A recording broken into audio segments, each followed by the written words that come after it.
So this is an absolute joy to invite up someone who is not just Dr. Ann Lifflander, but is not only an MD, but someone working towards a D-Min. So even though she's got another year left in her doctorate of ministry, I'm going to invite Dr.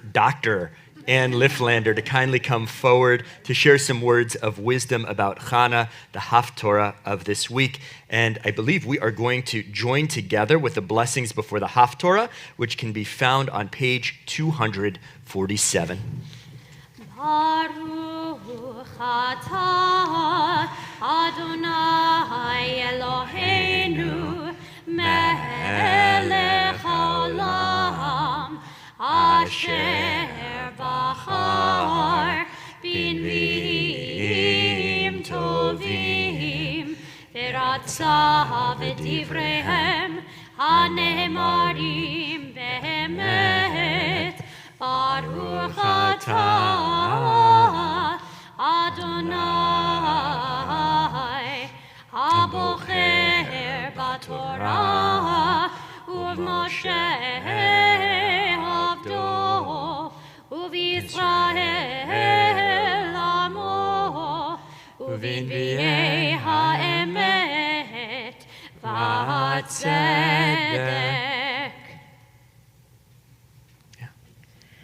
Looking at Hannah's situation, we can explore the meaning of motherhood, the pain of infertility, the role of women in Judaism, the preference for the male child, the meaning of giving up that child, Samuel, to the priest as a way to thank God for answering her prayer.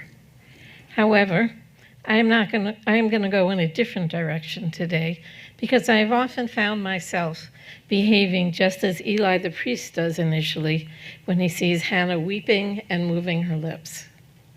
I work as a primary care doctor at a community center in East Harlem. The corner of Lexington Avenue and 125th Street, where the subway leaves me every morning, is a gathering point for the homeless and mentally ill and is an open drug market. The streets are never empty. There's always a crowd. In the morning, people are looking for their fix for the day and for a handout to buy a cup of coffee. In the late afternoon, the same people, dirty and disheveled,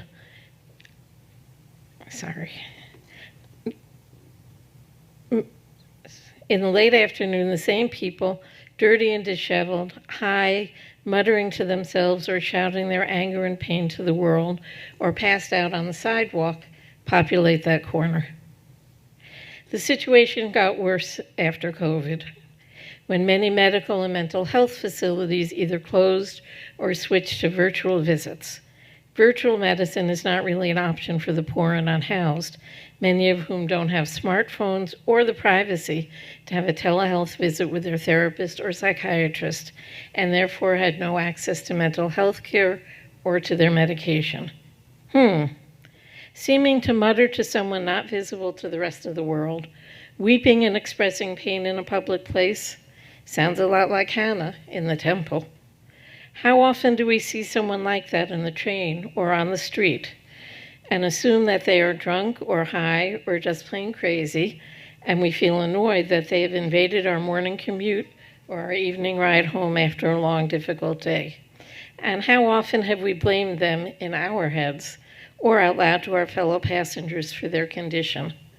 How often do we, like Eli initially, fail to see or understand the anguish and the pain behind their behavior? For me, as a doctor who cares for many of these patients, it happens way too often. Realizing that I needed new skills, but also because of my increasing interest in Judaism and theology, I enrolled in the Doctor of Ministry program in Pastoral Counseling at Hebrew Union College, where I'm about to start my second year. I've learned more about addiction, substance abuse, chronic pain, trauma, and mental illness. But mostly, I have learned to listen to my patients and hear their stories. I have learned as well to acknowledge my own trauma and pain and to understand how it influences, both positively and negatively, the way I perceive and interact with my patients and with the world. My patients' stories, like Hannah's, are full of pain. They long for a better life. They want the pain to go away. They wish their early lives had been different, and they wish they could erase the pain that was inflicted on them, and the pain that they have often inflicted on others, particularly their children. Alcohol, opioids, and tranquilizers are the easiest and often the only means available to them to ease their pain. If they can get a prescription for pills from their doctor, it is safer and less expensive than having to buy them on the street. People suffering from addiction, according to specialists in the field, are often unable, when in psychic or physical pain, to soothe themselves. Often not having had the experience of being soothed by a parent or caregiver, they do not know how to do this and rely on drugs and alcohol instead to soothe them and to ease their pain.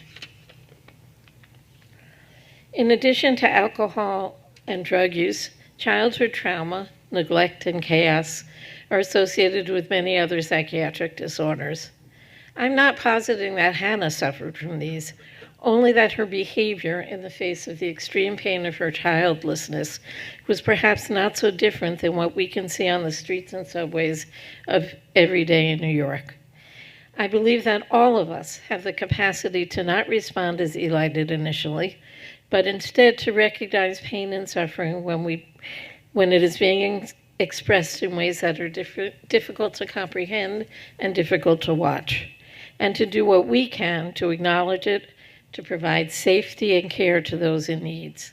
How we do that will differ for each of us. For me, it is in the way I practice medicine. For you, it may be acknowledging them with a smile, or making sandwiches at Food for Families, or lobbying for our local and federal governments to increase services for the mentally ill.